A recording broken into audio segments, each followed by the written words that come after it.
Bienvenidos a un nuevo video podcast IEP Compartiendo Ciencias. Saludo con mucho gusto al doctor Joaquín Celis, con quien platicaremos sobre redes neuronales y su funcionamiento artificial. Conozca más al respecto. Quédese con nosotros. Comenzamos.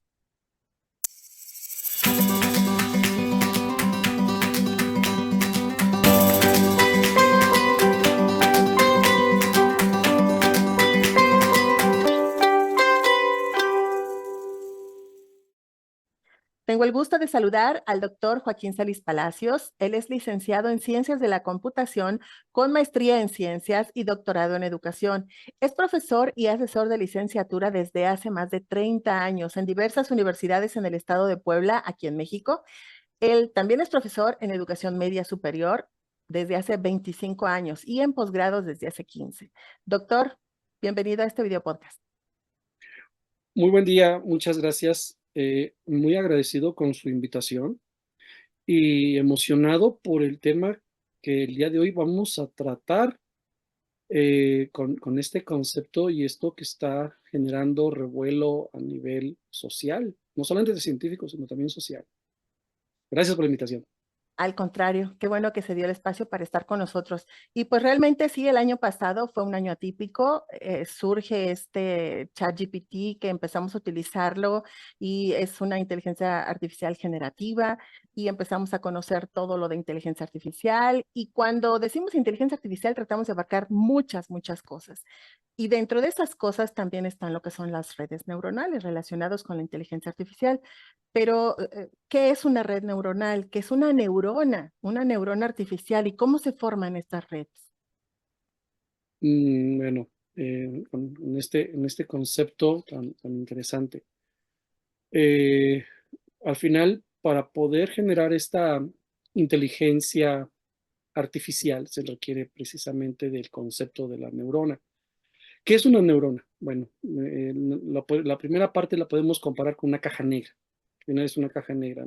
La ciencia cierta no podremos decidir qué sucede ahí adentro, pero sí sabemos que esta está constituido por varias entradas y una salida.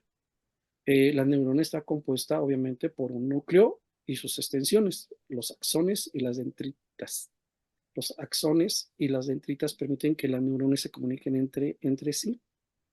Se considera que no necesariamente están conectadas físicamente, pero sí están conectadas en un lapso de que se genera una fuente eléctrica, se convierte en una sustancia química, los neurotransmisores, y obviamente la entrada lo vuelve a convertir en una sustancia, en un pulso eléctrico, y es lo que entra a su núcleo. ¿Ok? Entonces, esta entrada o la relación de la activación entre la salida y todas las entradas, o sea, en términos electrónicos podríamos decir, ¿no? Que es una forma de control, la función de la transferencia y cómo se lleva a cabo. Cuando me hicieron la invitación para este espacio, me acordé cuando empecé en la licenciatura a estudiar las compuertas lógicas y teníamos, ¿no? Una serie de puertas, de compuertas y no, sí que tenían esa función. Pero a partir de eso, sabemos que el núcleo recibe la información por parte de una o de varias de entradas, ¿no? O sea, las dendritas. Esas son las entradas. Igual que la caja negra, el núcleo pues, las recibe, las procesa y, hay una sola salida.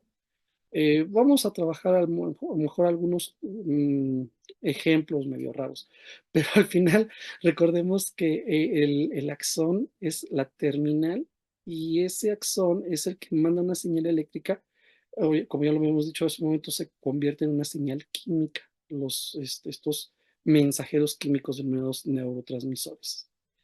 Estas conexiones entre las neuronas, recordemos que se llaman sinapsis. Esas son las conexiones. O sea, una neurona por sí sola, pues no podría ser gran cosa.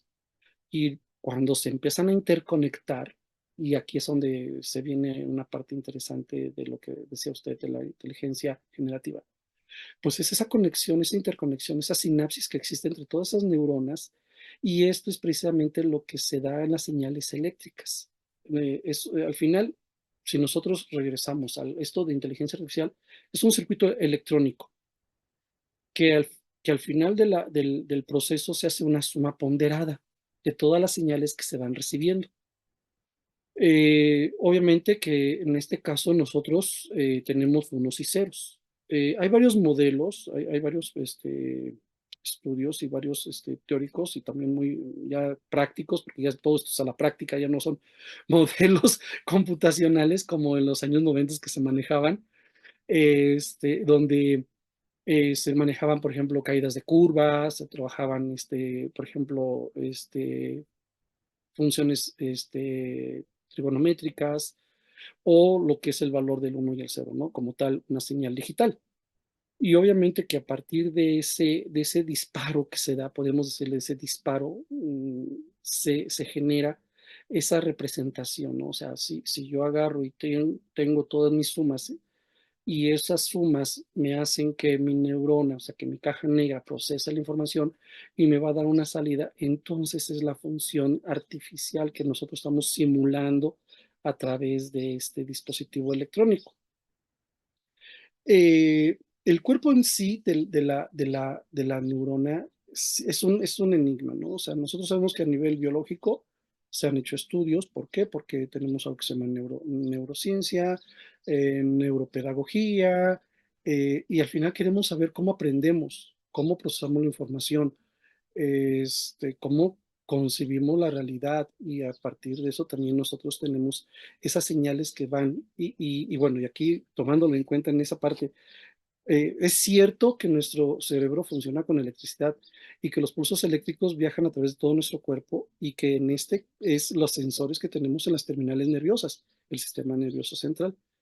De aquí viene precisamente que nosotros tenemos neuronas sensitivas, tenemos neuronas para el sistema ocular, para auditivas, y obviamente cada tiene una función y entonces al final para que yo pueda procesar la información, todas esas, todas esas sinapsis que se van generando, pues me van haciendo esas capas. Aquí es una parte muy importante. No es solamente de que todas reciben toda la información, no, sino que tenemos capas en que se van dando. Entonces, dependiendo de cómo las neuronas van dando nuestro voltaje positivo y negativo, nosotros podemos ir considerando cómo se van generando estas señales. Ahí es donde precisamente hablamos de una excitación del cuerpo y los voltajes que pueden ser negativos o pueden ser positivos según la respuesta que se vaya requiriendo. Entonces, em, ¿dónde empieza todo esto? Bueno, no es que, bueno, sí podríamos decirlo que empieza, porque al final fue algo de lo primero que se trató de llevar a cabo como un proceso de inteligencia, los problemas de la máquina de Turing. Recordemos que más o menos de allá por la década de los 30, 1936, recordemos que empiezan a resolverse una serie de problemas matemáticos a través de estos algoritmos. Y obviamente tenemos otro que es el teorema incompleto de Gödel, que precisamente establece de que un modelo matemático es incompleto, entonces que para poder llevar a la solución de problemas de números naturales, por ejemplo, este, pues siempre vamos a llegar a un punto en donde es incompatible, ¿no? Es algo interesante. Tendríamos que volver a tomar una sesión sobre estos modelos que fueron los que iniciaron precisamente esta parte. Como parte de esto, recordemos que son sistemas formales de matemáticas y que obviamente están limitados por los modelos computacionales y más los de sus tiempos.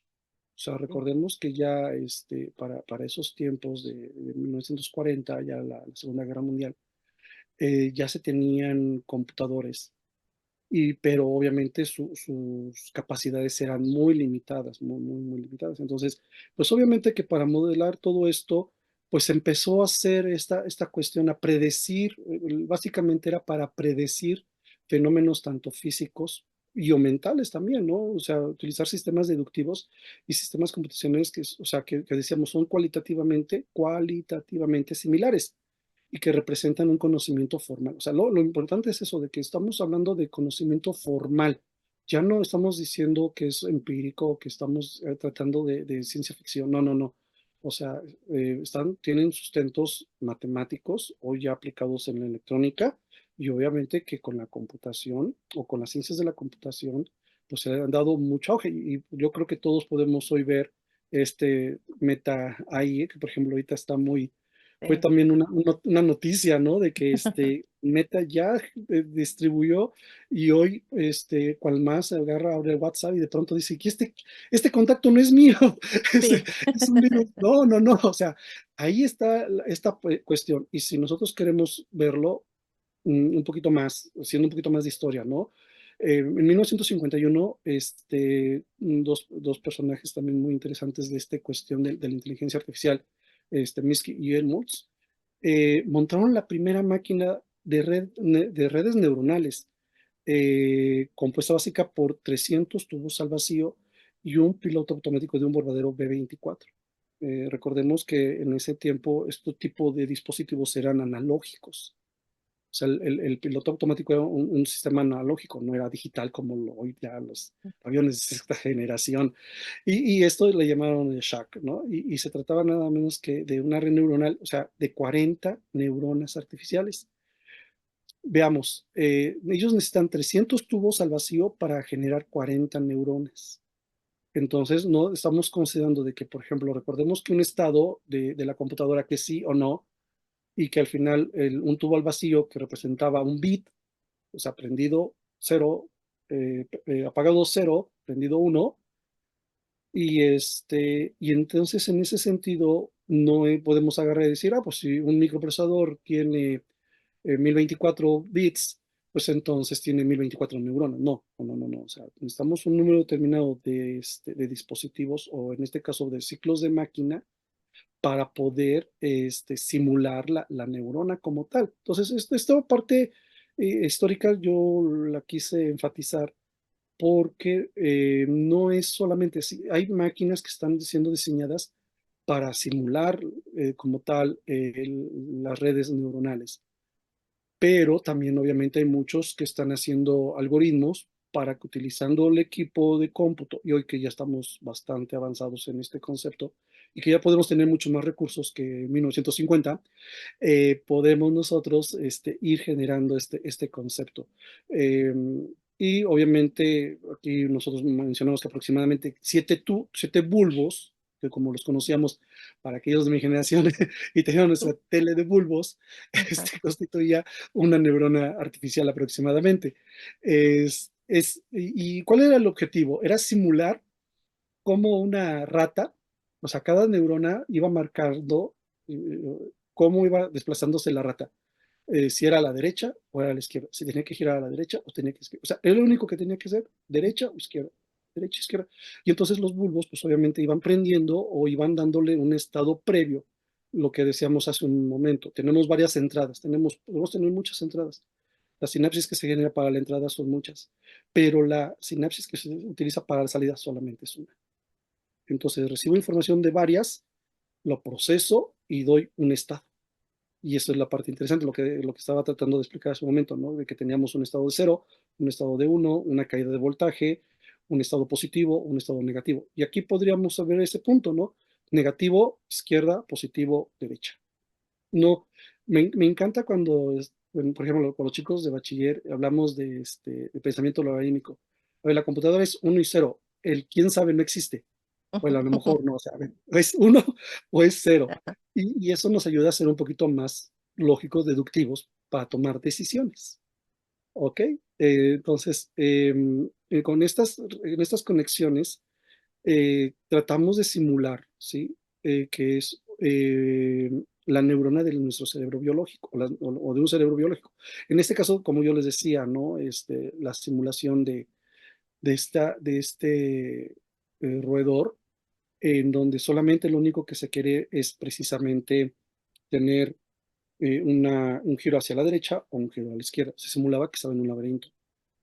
Bueno, pero estas tenemos, o sea, en estas, o sea, los vamos a agrupar las capas, como les acabo de decir, ¿no? Tenemos entrada, tenemos salida, pero también yo les decía hace un momento, yo tengo mis neuronas que están procesando la información que entra por mi oído, y de ahí, por ejemplo, yo escucho en este momento a la maestra, y la maestra me dice buenos días, y yo le digo, a ver, ¿qué fue lo que me dijo, no? Y ya esa primera capa la pasa a una segunda capa, Pero, pues si a mí me dijeron buenos días, yo debo decir buenos días.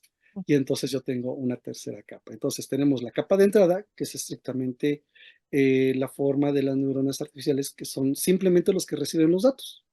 Son esos bulbos que recibían la información previa del movimiento de la rata. Las capas ocultas, esa caja negra en donde pues no sabemos cómo está el proceso, pero al final se va a generar ese proceso. Obviamente que aquí bueno, la red neuronal va a ocupar el número de procesos y el número de neuronas necesarias para dar una respuesta. Y después tenemos la última capa, ¿sí? Que es la capa de salida, que obviamente es la que nos da la clasificación o la regresión. También podríamos decir que esa salida se va a generar a otras neuronas, porque no podemos decir que nada más es a una sola, sino que esa información a quién va a fluir.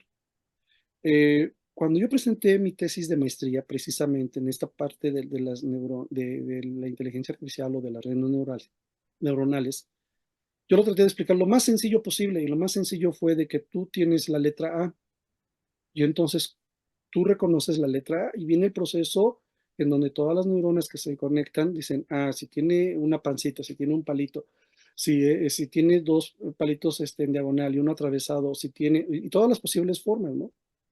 Entonces ahí estamos haciendo nosotros ese entrenamiento. Y después tú vas a sacar esa información, pero también tienes que presentarlo o proyectarlo para que pueda ser. Entonces, toda la información tiene que fluir desde la capa de entrada hasta obviamente la capa de salida, pero tiene que ser a fuerza con ese proceso. Si ustedes, por ejemplo, para todos aquellos que han estudiado computación, están estudiando computación informática, recordemos que se nos manejaba en esos años del inicio de la computadora como dispositivos de entrada, la caja negra, que no sabemos qué sucede, y la caja de salida. Ese es, obviamente que hoy nosotros nos enfrentamos con unas arquitecturas un poquito más complejas que solamente, por ejemplo, si hablamos de pilas, si hablamos de colas en estructuras de datos, pues obviamente sabemos que son un poquito más complejas en donde se debe de existir otros elementos, o sea, de que existen otros elementos, pero al final todos tienen que ver con un proceso de información en el cual nosotros tenemos que llegar a un resultado.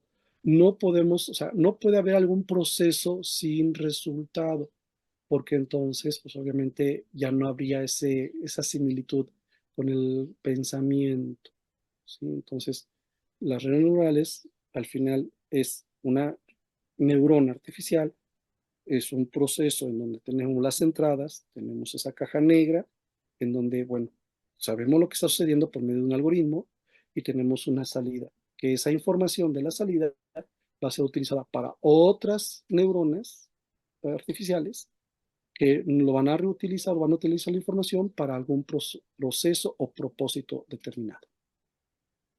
Entonces, esa caja negra que usted menciona son esas capas ocultas y digamos que la primera capa sería como los sentidos que nosotros tenemos de donde se capta la información, justo como nos decía. Pero también hay otro concepto que se ha manejado mucho con esto de las inteligencias artificiales, que es lo de machine learning y deep learning. ¿Qué diferencia hay entre ellas que nos pueda comentar? Ok, en este sentido, ¿no? Tiene que ver con la capacidad del aprendizaje. Hace un momento tomé el ejemplo de esta ratita y también tomé el ejemplo de cuando uno quiere aprender, por ejemplo, a reconocer o cuando reconocemos los caracteres, en este caso una A. Entonces, la técnica de Machine Learning es el aprendizaje automático y el Deep Learning es un aprendizaje profundo. Bueno, a mi gusto y a lo mejor en contra de algunos que podrían decir, están bien o está mal, ¿no? Pero bueno, de eso se trata esto. Quizás el término para mí aprendizaje está sobreestimado en el concepto de la computadora, ¿no? En el concepto del término de los dispositivos electrónicos, para mí está sobreestimado. El proceso de información es de ciertas teorías y es con ciertos ciclos de deducciones. O sea, al final no, la máquina no está aprendiendo, está encontrando información. Yo lo diría de esa manera, no encontrar, está deduciendo la información. Y bueno, de aquí a mí de pronto me viene la idea del juego de ajedrez. para aquellos que somos un poquito fanáticos, aunque nunca hemos podido aprender a jugar ajedrez, pero jugamos ajedrez, eh, nos decían, ¿no? Es que no tiene inteligencia, simplemente es un algoritmo con los pasos determinados, o sea, un estado de condición lo lleva a un determinado proceso. Entonces, tú tiras un peón y entonces a partir de eso el programa deduce la jugada, pero no es que esté aprendiendo a jugar ajedrez como tú estás aprendiendo, o sea, porque eso fíjese que sí es interesante. De ahí viene la nueva teoría de la gamificación, ¿no? Tú estás aprendiendo a jugar ajedrez de acuerdo como la computadora está jugando, pero la computadora quizás no habla de partidas, de aperturas, del enroque, o sea, todos esos conceptos que los ajedristas, bueno, esa fue la palabra, pero bueno, Ajedrecista. ok, que estos especialistas en el juego del ajedrez, que es algo muy apasionante también, nos permita decir, sí, la computadora es un ser que está pensando cómo llevar a cabo sus jugadas, sino simplemente es como está. Y de ahí tomamos este otro punto, ¿no? O sea, al final yo lo tomo como que la computadora es tan inteligente como quien la programa, ¿sí? O sea, es algo interesante porque al final, si tú haces un algoritmo perfecto, obviamente el desempeño de la computadora va a ser a prueba de fallos. No está aprendiendo, la computadora no está aprendiendo, sí, pero sí está procesando la información. Entonces, veamos, regresemos a nuestro punto, ya nos fuimos por otro lado. La principal diferencia entre el aprendizaje profundo y el aprendizaje automático es la estructura de la arquitectura de la red neuronal subyacente. O sea, hace un momento lo decíamos. Yo necesito percepción y necesito procesamiento. Pero si nosotros queremos algo más complejo, entonces no solamente es percepción y procesamiento, sino que vamos a necesitar más capas y entonces ahí está. Los modelos tradicionales de aprendizaje automático, o sea, los no profundos, emplean redes neuronales simples o con una o dos capas computacionales, ¿sí? O sea, lo percibo, o sea, recibo la información, la proceso y te doy un resultado. Yo he estado jugando un poquito con el Meta AI y, por ejemplo, yo decía, ¿para qué me sirve el té de muicle? El muicle es una plantita de aquí de México. En algún momento se ha dicho que sirve, por ejemplo, en salud para el sistema sanguíneo. Y entonces le pregunto al Meta y me dice que tienes varios beneficios que yo ya había visto en otros lugares en internet y de pronto le digo, no, no es cierto. Y me dice, perdón, ¿me podrías dar más información para que no vuelva a cometer este error? O sea, yo sé que no está aprendiendo, yo sé que está deduciendo, pero al final Sí. sí es eso, ¿no? Entonces vean, yo podría decir ahí que es un aprendizaje de Machine Learning, ¿no? O sea, algo simple. ¿Qué sería un aprendizaje profundo? Bueno, el aprendizaje profundo, que sería la segunda parte de esto, son multicapas, o sea, son las llamadas redes neuronales profundas, para simular un proceso complejo para la toma de decisiones. Lo hacemos nosotros. A mí me encantó, bueno, uno de mis maestros en la licenciatura, ¿no? En microprocesadores, la materia de microprocesadores decía, es más fácil mandar al robot a Marte que mandarlo a comprar un helado. Y es que Bien. es esa parte. Yo llego a la tienda a comprar un helado y me dicen, no hay de fresa, hay de vainilla, de chocolate o hay napolitano. Ay, caray, pero yo quiero de fresa. Y entonces, y si es barquillo o es vaso. Y viene una serie de análisis complejos que nuestro cerebro requiere de varias capas. Necesitamos información previa, necesitamos sensorial, necesitamos deducción. Bueno, ¿qué tal si este me hace daño? ¿Qué tal si no me gusta? ¿Qué tal si este está muy dulce? ¿Qué tal? O sea, ese proceso que realmente en este caso la máquina lo va a hacer por medio de deducciones y requiere de ese aprendizaje profundo. Entonces son más capas de redes neuronales que se van requiriendo para poder llegar a una posible respuesta. O sea, veamos que el estado A me va a llevar al estado B, el estado B me va a llevar al estado C, el estado C al estado D. Pero si el estado D no es satisfactorio, entonces vuelvo a empezar. Entonces, ¿dónde me quedé? ¿En el A? ¿En el B? Y ya no tomo el C, sino tomo el C2. Y si no me gustó el C2, entonces voy por el C3. Y entonces otra vez regreso al D. Y entonces ahora sí, ya, ahora sí este es el estado satisfactorio, entonces ahora sí. Sí, bueno, hoy lo estamos utilizando mucho y a mí me da un terror aquí en términos de la docencia o de la educación formal, porque yo en un momento decía, entonces lo único que necesito es saber leer y escribir. De ahí fuera todo lo demás, se lo dejo a la IE, que me va a ayudar. Pero bueno, aquí yo también lo considero, por ejemplo, eh, las vivencias, estas vivencias, el aprendizaje profundo. A ver, un aprendizaje profundo en este caso. Salgámonos tantito de todo este concepto y vayamos a algo más trivial.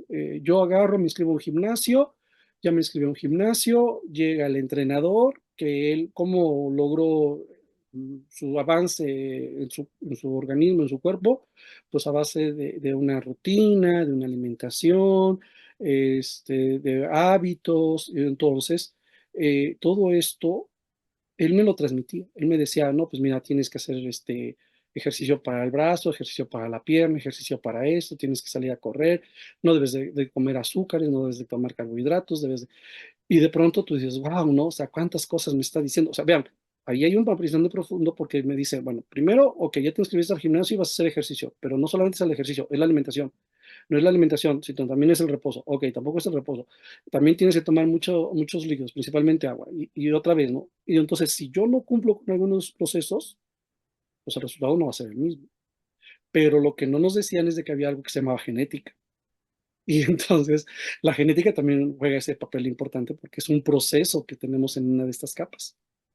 Hoy eh, hay muchas aplicaciones, tanto para computadoras como para celulares, dispositivos móviles, en que se asignan todos los datos y listo, tenemos un programa de ejercicios. Vean, todo esto que nosotros estábamos hablando, que fue experiencias y aprendizaje, y lo que lleva, o sea, y al final, por ejemplo, para aquellos que han estudiado cultura física o han entrado a esto de la heterofilia, saben que hay fórmulas, fórmulas para calcular las cargas máximas, fórmulas para calcular el desgaste de los músculos, el tiempo de reposo, el conteo de kilocalorías. O sea, todo eso son fórmulas matemáticas, o sea, no es algo tan sencillo. Y hoy me lo dice una aplicación, pero esa aplicación obviamente tiene esta parte de capas de información y lo va deduciendo y nos los va dando. Obviamente que aquí alguien diría, no, es que eso no es ahí, eso solamente es un algoritmo. A ver, dime, ¿cuál es la diferencia entre un algoritmo que te permita deducir información y la inteligencia artificial? La inteligencia artificial, obviamente, que va a tomar la información de entrada, ya lo explicamos, todas esas neuronas de entrada, y nos va a dar una sola salida. Y nos va a dar precisamente la información que estamos buscando. Pero esa información, la parte interesante de estas aplicaciones, que por eso las menciono, es que si yo digo que mido unos 70 y peso 90 kilos, me va a dar un programa de ejercicios para una persona de 70 kilos, de unos 70 con 90 kilos. Pero si yo mido unos 70 y peso 70 kilos, me va a dar un programa diferente, de acuerdo al propósito que yo quiera, para que yo alcance mi propósito por las características que tiene mi organismo. Entonces veamos que no es tan lineal, o sea, es un proceso que lleva esa caja negra interno que alguien diría, ¿y cómo le hacen? O sea, ¿cómo saben que tengo que hacer esto? ¿Cómo saben que tengo que hacer ejercicio tantos días a la semana? ¿Por qué?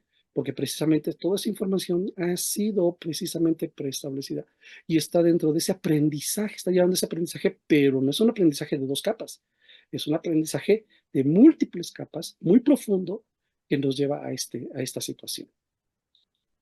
Y pues, Espero que si mis dos ejemplos hayan sido alusivos y que pues sí nos vayan generando, tratar de hacerlo lo más dinámico, ¿no? No caer en tanto porque, bueno, no sé si no sea lo correcto, pero yo está digo que sí, bien. ¿no? Está bien, doctor. Sí, a veces necesitamos de esos ejemplos para que nos ilustre un poco más, porque sí, muchas de las personas o no son del área de informática o creen que esto es mágico. Y justamente hace rato que mencionaba sobre la ciencia ficción, que ahora pues ya se ve tan natural que un robot esté hablando, por ejemplo, o que la computadora me conteste o que yo le hable, incluso pedirle al celular a través de la voz algo. con los aparatos que así funcionan. Justamente hace algunos años eh, estábamos sorprendidos porque decían que Lambda, que era una de las inteligencias que estuvo a prueba por ahí al principio, decía, no, es que piensa por sí misma porque toma sus decisiones, está aprendiendo e incluso siente. Hubo personas que llegaron a decir que sentían. Y a mí me ha tocado, o ahora hay tantas inteligencias que si Llama, que si Meta, Gemini, hay tantas inteligencias disponibles, gratuitas algunas, que incluso si uno le pregunta exactamente lo mismo, contestan de manera distinta. Y recuerdo que al principio no estaban limitadas, entonces mucha gente empezaba a preguntarles incluso cosas filosóficas, cosas personales, sí, sí, sí. Y llegó un momento, o incluso hay algo que le pusieron de nombre alucinación, donde las inteligencias empiezan a alucinar de tanta información que están procesando y empiezan a decir cosas que no tienen sentido. La mayoría de nosotros sabemos que le preguntamos a una inteligencia artificial, no sé, dame 3 documentos que hablen sobre esto y se los inventa con tal de dar una respuesta. Pero de todo esto que nos ha explicado, las cajas negras, las capas internas y todo, ¿es posible realmente hacer, ya nos dijo algo, pero si es posible hacer que sienta con esto de las redes neuronales? Aquí lo que, bueno, usted ahorita nos decía algo interesante, ¿no? Que pensaban. Y ahorita también la segunda, que sientan. Em, Al final, bueno, yo lo veo, vamos a hacerlo un poquito informal. Bueno, ya lo hicimos informal, pero vamos a hacerlo más informal. Está bien. Este, yo digo así de que como si alguien me dice, pues me quiere contrariar, yo digo sí, sí piensan y sí sienten. Em, en este sentido, yo lo tomo por la cuestión, por ejemplo, la etimología, ¿no? El pensar, de pensaré, el latín, y viene más que nada que es pensar o calcular, o se puede considerar como calcular. Y entonces, recordemos que al final las redes neuronales básicamente suman sus entradas para dar una respuesta por medio de la salida. Entonces, si la red neuronal artificial suma sus unos y sus ceros, y de acuerdo a la información percibida o recibida, puede determinar una decisión, al final no sabemos cómo fue esa caja negra intermedia, entonces hizo un cálculo, entonces sí pensó, sí lo pensó. Eh, Vuelvo a hacer hincapié, ¿no? Esto más que nada nos lleva por el proceso de que se da en esa caja negra. A veces, bueno, aquí vamos este, a tratar de justificarnos, ¿no? Aristóteles, en su De Motu Animalium, o sea, que él, recuerden que este tratado que hace Aristóteles sobre el movimiento de los animales. ¿Qué fue lo que hicieron en la década de los 50? Pues fue eso, simular precisamente cómo el animal toma la decisión de ir a la derecha o a la izquierda. Entonces, o sea, aparentemente para nosotros no significa mayor problema el dar vuelta a la derecha o vuelta a la izquierda. Si yo voy manejando y veo una flecha que marca que que puedo girar a la izquierda, pues doy vuelta a la izquierda. Yo le iba a decir, no pensaste, seguiste la flecha, pero al final hiciste ese proceso. Para la rata fue un aprendizaje simple, automático, ¿no? Derecha, izquierda. Pero para mí es un proceso profundo. Y obviamente que si yo quisiera, como ahorita comentan, ¿no? Que un robot, por ejemplo, con los autos asistidos, es más, con los autos asistidos ya, pues obviamente que con la información que tiene precargada, ¿no? Y lo que va deduciendo en el camino, no lo piensa, al final simplemente va siguiendo la información que está recibiendo de entrada. ¿Cuál es su salida de pues, el giro hacia la derecha o el giro a la izquierda? Para más hay conductores que, que ven que está la flecha y de todos nos dan flecha en sentido contrario, y se equivocan y dan la vuelta, y ya está el de tránsito esperándolos. Pero bueno, es otra situación. Pero así es como nosotros lo podemos considerar. O sea, que sí están pensando, porque al final si tomamos la parte etimológica de que es también calcular, pues sí lo están calculando. Ahora, el sentir, bueno, aquí sí hay que hacerlo más, un poquito puntual, ¿no? Yo digo sentir en percepción, más no en sentimientos y en emociones, porque yo creo que ahí sí habría varios que dirían, no, es que definitivamente no vas a generar sentimientos y emociones en un dispositivo. Y ya, sí, bueno, si en otro espacio hablamos de metafísica y de otras cosas raras, pues podríamos platicar algunos otros conceptos, pero aquí, de acuerdo al tema y no saliéndonos de la línea, nosotros estamos conscientes de que hay una percepción. O sea, estamos hablando que por definición de lo que podemos encontrar en el diccionario es notar o percibir algo por medio de alguno de los sentidos. Por ejemplo, ahorita hemos estado hablando del oído, ¿no? Entonces, si yo agarro y en la computadora en este momento tiene un micrófono, estas ondas analógicas las convierte a digitales y obviamente las pasa a través de la interconexión de la red de Internet, llega a usted, llegan a la computadora y la computadora convierte de esa señal digital a esa señal analógica y usted lo escucha. Entonces, aun cuando es una conversión y alguien diría, pues es que no, eso no es inteligencia, o sea, sí, pero veamos que ahora, por ejemplo, lo que hizo Google, ¿no? Le das la imagen y a través de la imagen me puedes decir qué es esto.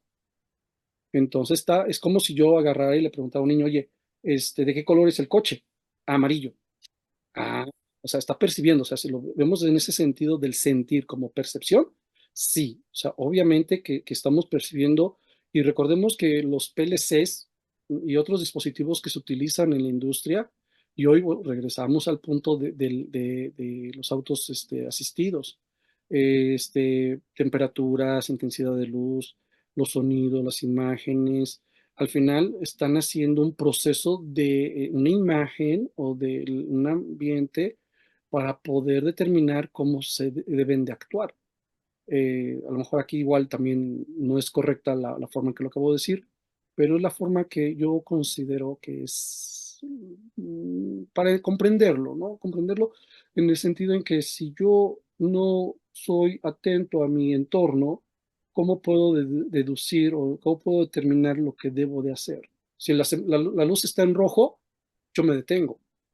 Si cambia a verde, yo paso. Si es el semáforo peatonal y yo veo que está el muñequito en rojo, eso significa que me tengo que esperar. Y si el muñequito empieza a caminar o se pone en verde y empieza el conteo, yo ya puedo pasar. Entonces, estamos considerando que estos dispositivos electrónicos interactúan de una manera similar. O sea, estamos hablando de que es una percepción. O sea, al final es una aplicación. De hecho, es una de las primeras cosas que se hicieron en las aplicaciones de inteligencia artificial, fue el reconocimiento facial. Por ejemplo, también, bueno, hablando de cosas feas, ¿no? Cuando uno llega al trabajo y va a checar, ¿no? Con medio de las pupilas, ¿no? Y le toman el check de la pupila y dice, sí, sí entró, ¿no? ¿Y a qué hora se entró?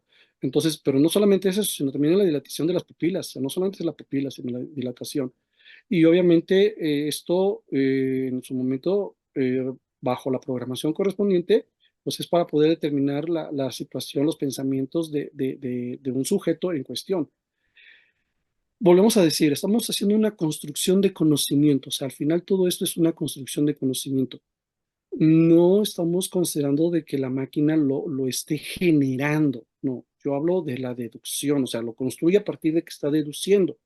Y obviamente que de ahí viene lo que ahorita estamos haciendo o lo que se está realizando con la realidad aumentada. Y ahí precisamente, ¿qué está sucediendo con esta realidad aumentada? Bueno, yo cuando conocí el primer simulador de vuelo, pues era un artefacto horrible, ¿no? O sea, era como 2/4 de 6 por 6, algo así, ¿no? Era un monstruo.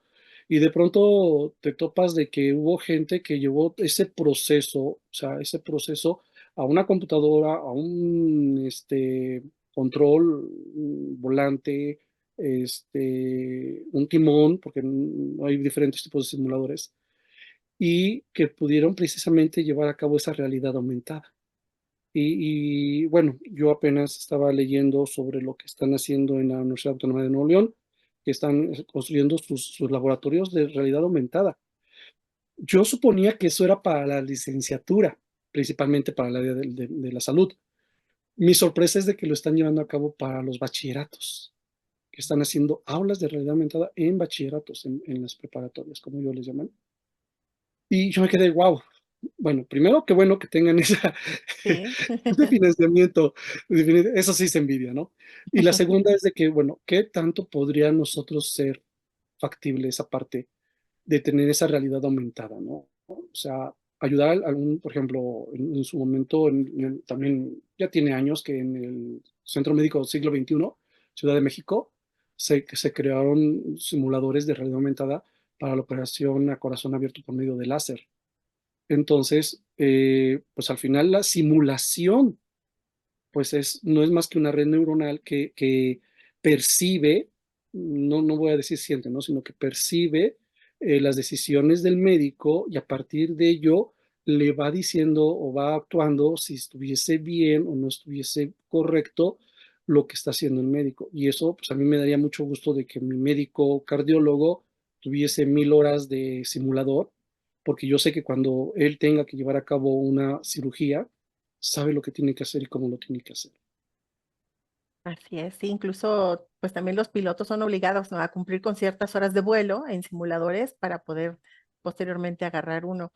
Doctor, hace rato mencionó algo que me recordó los aspectos éticos. Eh, yo puedo alimentar una inteligencia artificial con cosas buenas, pero también lo puedo alimentar con cosas malas. Incluso decíamos que GPT, por ejemplo, a la hora que ofrece estas respuestas que son incorrectas porque los libros no existen, los autores tampoco existen, es porque agarra información buena y mala que se encuentra disponible en Internet o la alimentaron con toda esa información buena y mala que está disponible en Internet. ¿Qué aspectos entonces, qué aspectos éticos deben contemplarse a la hora de entrenar esa red neuronal, a la hora de proporcionar esos datos? Es interesante. Yo en esta dimensión de la ética, me encanta dar ética en la licenciatura. ¿Por qué? Porque muchos agarramos y decimos, ya tengo el conocimiento y como tengo el conocimiento ya puedo yo hacer cosas. Recordemos que, bueno, hace un rato hablábamos de Aristóteles. Para muchos, Platón es el padre de la ética y pues el maestro de Platón es Sócrates. Y Sócrates, uno de los principios que tenía era precisamente el que la mayéutica debe de ser el arte de dar luz al conocimiento. Es un proceso interesante, ¿no? O sea, ¿cómo yo puedo hablar de la ética en términos eh, electrónicos? Sin embargo, acaba de decir usted algo muy interesante y algo muy delicado. Yo hablaba de este ejemplo que yo decía con el meta, ¿no? ¿Para qué sirve el té de Muicle?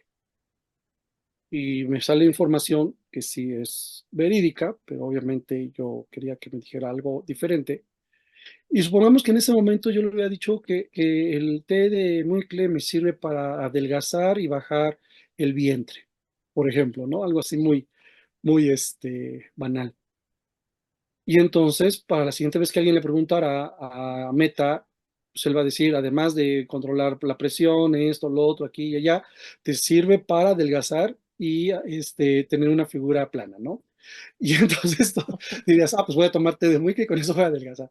O sea, no, o sea, cuidado, o sea, esa parte es la parte muy importante. Y recordemos que esto nos lleva precisamente que debe haber una motivación intrínseca, o sea, esto es del individuo y esto obviamente muchas veces está rodeado por lo extrínseco, ¿no? Si nosotros vamos a considerar como una herramienta, o se considera como una herramienta las TICATs, no solamente las TICs, sino también las ya como tal TICATs. Y lo que yo les decía hace un momento, ¿no? Por ejemplo, lo que está sucediendo en la Autónoma de Nuevo León. Y que, por ejemplo, que los chicos dijesen en su momento la mal frase, que muchos lo dicen, ¿no? Lo dice el ChatGPT, por lo tanto es correcto. A ver, espérame. Y hace un momento también lo mencionaba, ¿no? Si yo agarro, tengo dos, tres fuentes, pero no son Confiable. las correctas, no están bien citadas, no son verídicas. O sea, ¿yo cómo puedo agarrar y decir que sí es correcta la información que estoy utilizando? Entonces, sí recordemos que en la construcción, obviamente que la ética para la construcción de las redes neuronales, la ética para el aprendizaje de las redes neuronales, pues debe de ser en ese contundente como lo diría el diálogo de Platón. Para poder decir que es caballo, primero yo tengo que saber todas las cualidades que tiene un equino. O sea, si yo no sé qué es un caballo, yo no puedo hablar de qué es un caballo. Si yo fuese un carpintero, pues yo debo de saber de todo el arte de qué es el trabajo de la madera. Entonces, lo primero que tendríamos que estar conscientes es de que si yo no sé del tema o yo desconozco alguna vertiente del tema, pues primero no llevar a cabo ese proceso de entrenamiento a la red neuronal, a la inteligencia artificial, porque obviamente estaríamos haciendo lagunas de información. En segundo, pues obviamente que es- con la información verídica y correspondiente podemos llegar al siguiente nivel de esa información verídica. Recordemos que hay un principio también matemático que nos dice que toda verdad alcanzada a través de la falsedad es falso. O sea, no puedo llegar a la verdad a través de algo falso. Entonces, de la verdad va a surgir la verdad. Entonces, siempre, siempre que nosotros estemos conscientes, pues tenemos que ver la forma en que, uno, la información es verídica.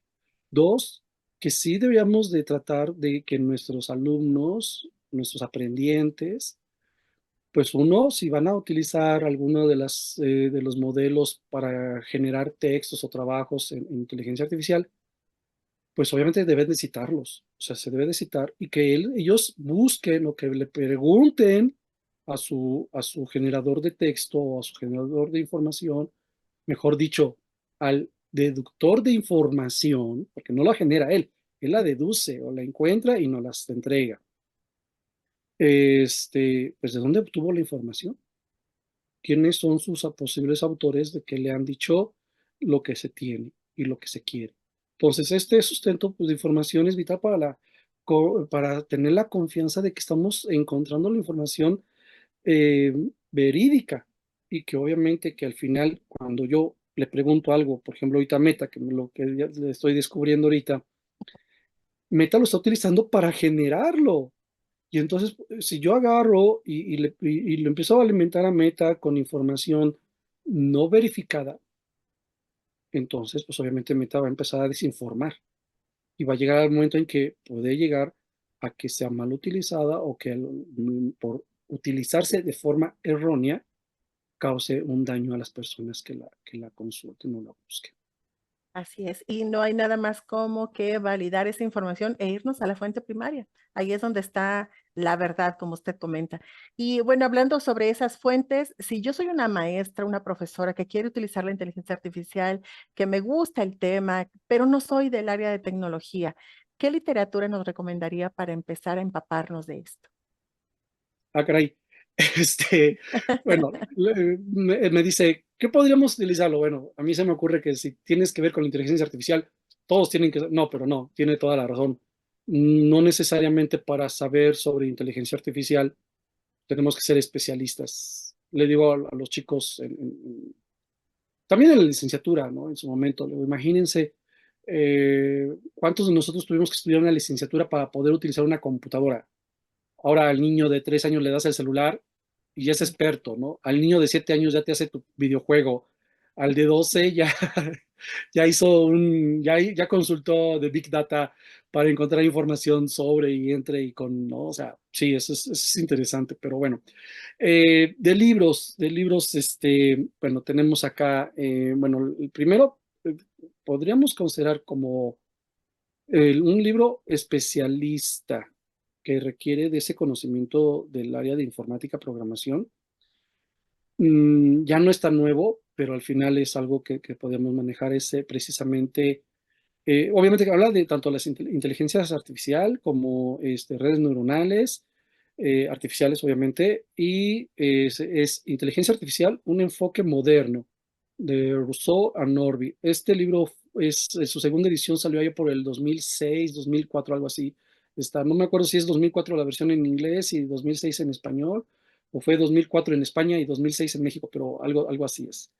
Luego, en este caso, como se lo dice, ¿no? En general, para los docentes, todo docente que quisiera conocer, entonces tenemos el libro que se llama Inteligencia Artificial y Educación, Construyendo Puentes. Este es de Amaya A. Arroyo, es de editorial Grao. El libro es relativamente nuevo, parece que fue publicado entre junio y mayo de este año. Este, bueno, mejor no digo dónde lo pueden conseguir aquí en México, porque eso ya sería un gol. Este, pero sí, hay una red de librerías a todo nivel nacional donde lo pueden encontrar. No me acuerdo si es este bueno, es que hay uno que hay tanto en físico como en electrónico, y el electrónico está económico, 75 Ujú. pesos. Ok. Entonces, bueno, ahí se los dejo a que lo chequen. Y otro, bueno, que a lo mejor no tanto tiene que ver con esto de la inteligencia artificial, pero sí sobre algo que se está haciendo muy popular, que es la gamificación. ¿Por qué? Porque hace un momento hablamos de la ética, y yo creo que aquí uno de los detalles, bueno, hablamos de la ética para programar las redes neuronales o para alimentar las redes neuronales, la inteligencia artificial, pero el mal uso también de esta inteligencia, pues, nos puede llevar a cuestiones negativas, y muchos, por ejemplo, esto de la gamificación, ¿no?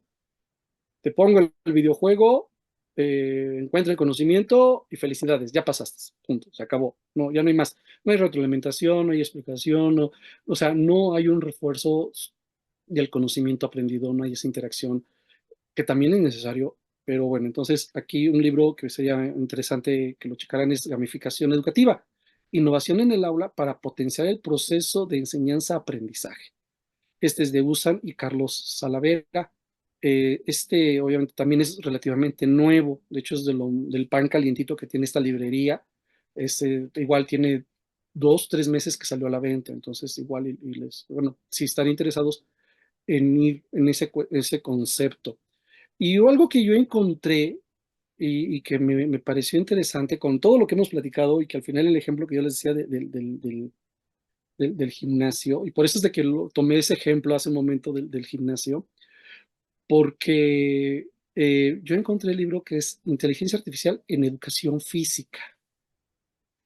Y ese sí me dejó así como o sea, yo en algún momento, ya había revisado la cuestión esto de las aplicaciones, de entrenadores personales, ¿no?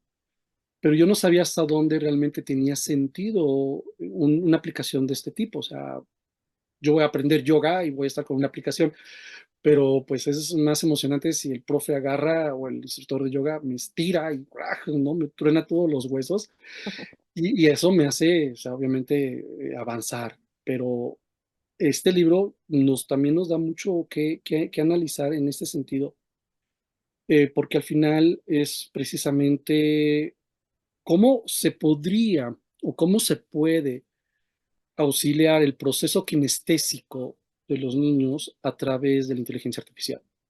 Entonces, pues, por ejemplo, muchas veces hablamos de que la educación física en todos los niveles es un complemento, es un relleno, y también recordemos que hoy sí se le está dando un poquito más de énfasis, pero pues hay escuelas en que a lo mejor no tienen al profesor de educación física. Y aquí me auxilio obviamente, que en este caso yo voy a revisar la información verídica para poder auxiliar. Entonces, ahí vean, si ahí tenemos algún profesor que ya le asignaron educación física y no sabe qué hacer, ya tiene con qué empezar a trabajar.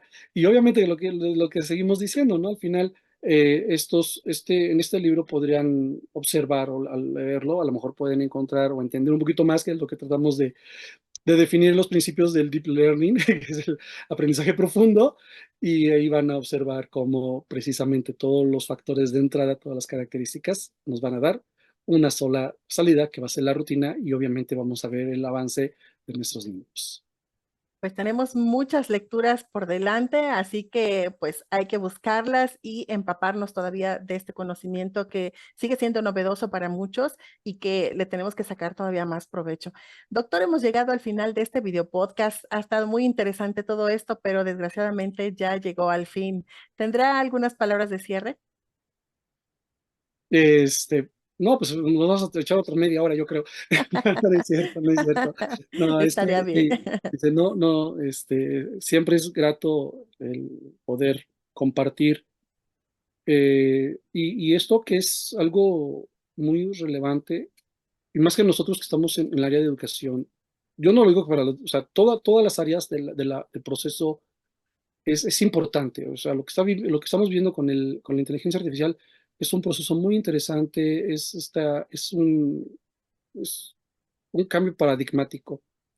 Pero bueno, pues realmente me da mucho gusto, me dio mucho gusto esta charla. Espero que a ustedes también les sea de gusto el escucharla, el vernos. Y yo me voy con bueno, con esto y de una manera una forma de decirle gracias por lo que está haciendo usted con estos spots. El conocimiento no debe quedarse escondido en una cueva, sino llevarse a la luz. Y por eso es que la felicito por todo este trabajo que está llevando con esta labor de dar a luz el conocimiento. A lo mejor este espacio no, bueno, ahorita yo hablo en mi persona, no fue lo suficientemente amplio como para poder hablar más detenidamente, más pausadamente, ser más puntuales en muchos conceptos, pero ya se ha sacado a la luz que existen tales cuales conceptos y que podemos buscar más información con respecto a eso. Entonces, pues muchas gracias por la invitación y espero que estos los comentarios sean pues muy así, que todo lo Al que acabo de contrario. comentar sea útil y sea agrado al tema. Sí, doctora, al contrario, muchísimas gracias y pues tenga por seguro que lo vamos a volver a invitar para escucharlo. Se nos fue rapidísimo el tiempo, así que muchísimas gracias. Y a usted que nos escucha, también lo invito a participar y visitar nuestra página. Ahora lo voy a invitar al Congreso Chile 2024.ucn.cl, por favor, para que se inscriba a este congreso híbrido que va a estar los días 9, 10 y 11 de octubre en la Universidad Católica del Norte de Antofagasta, Chile. Por favor, búsquenos también en ciep.academic, perdón, síganos también en ciep.academic en todas nuestras redes sociales y manténganse informados de lo que hacemos en el Comité Iberoamericano de Ética y Bioética. Doctor, un fuerte abrazo, que tenga un bonito día. Igualmente, excelente día.